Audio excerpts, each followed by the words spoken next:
The Cabinet Secretary, the Treasury, Mr. Henry Rotich, and your fellow Cabinet Secretaries who are here present, PS Treasury and other permanent.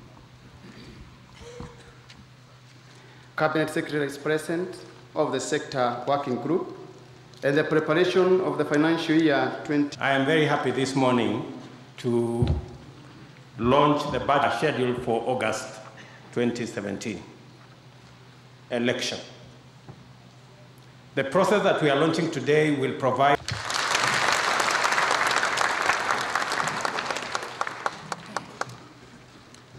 Treasury Henry Rotich to make his comments, but also to invite of all of us.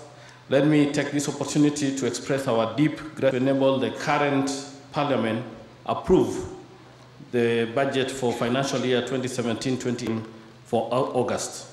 The objective is to ensure that the budget for the... Ladies and gentlemen, I would like to assure you that the government's agenda and the promises it made to the people of Kenya are on the right path, and tremendous achievements have been realized across the various sectors.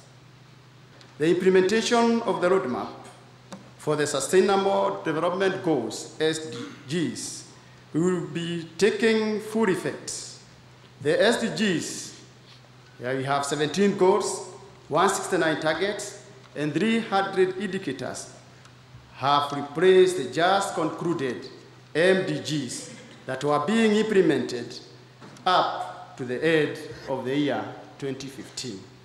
All ministries, departments, and agencies are therefore expected to ensure that the SDGs are mainstreamed in all their policies, strategies, and programs. Further, the preparatory work for the 2019 population and housing census will be initiated during the next budget period. And the 2017-2018 financial year budget will continue to focus on delivery of government strategic priorities as outlined in the second medium-term plan of the Vision 2030.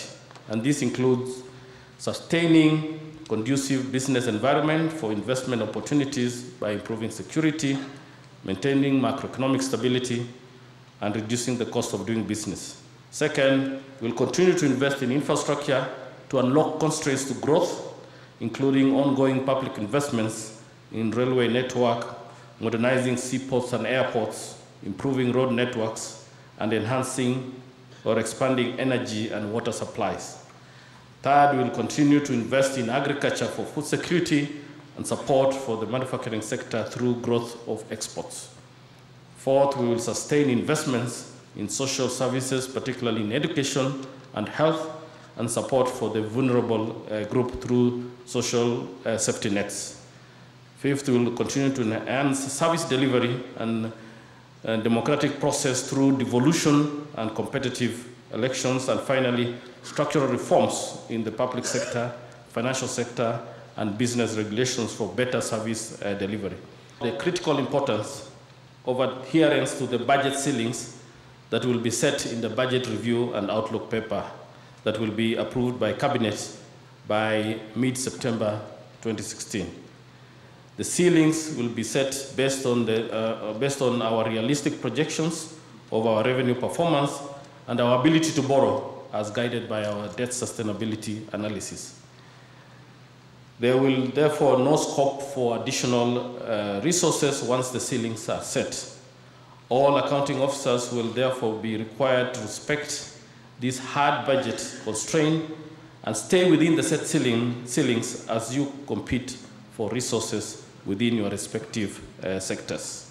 There is a government of Kenya before the next general election, and there will be a government of Kenya after the next general election.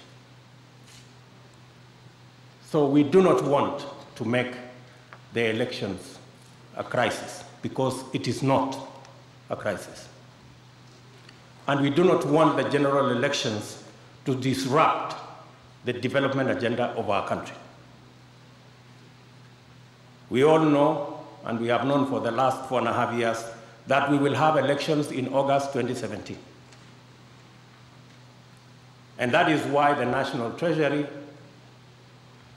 has prepared for us not to make a crisis out of 2017 by having this process early, so that we can finalize all our budget processes to accommodate the election in 2017 and make sure that the election process, the electoral cycle, does not become an impediment and does not slow down the development of our country. I think Kenya now has come of age, so to speak, to scale the stairs and chew gum at the same time without either biting our tongue or missing the step. Even as we prepare for the budget process for 2017-18, we must not lose focus that we now have agreed with our cabinet secretaries, with our principal secretaries, and the ministries and departments and agencies on our priorities for this year. And we must have no excuse that because we are preparing for the budget of next year, we must not lose focus implementing the budget of this year. We will hold every principal secretary and accounting officer responsible for wasteful requisitions from the National Treasury. So he can do it officially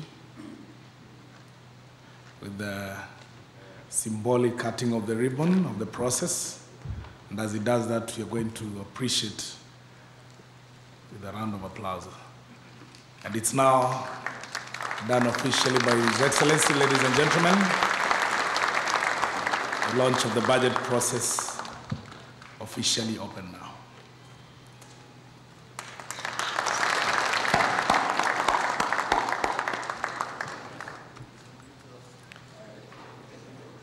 He's going to hand over copies to the officials and the CS and the PS also.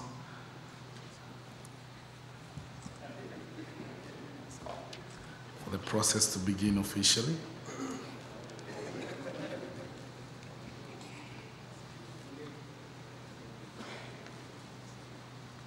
A round of applause, ladies and gentlemen, once more.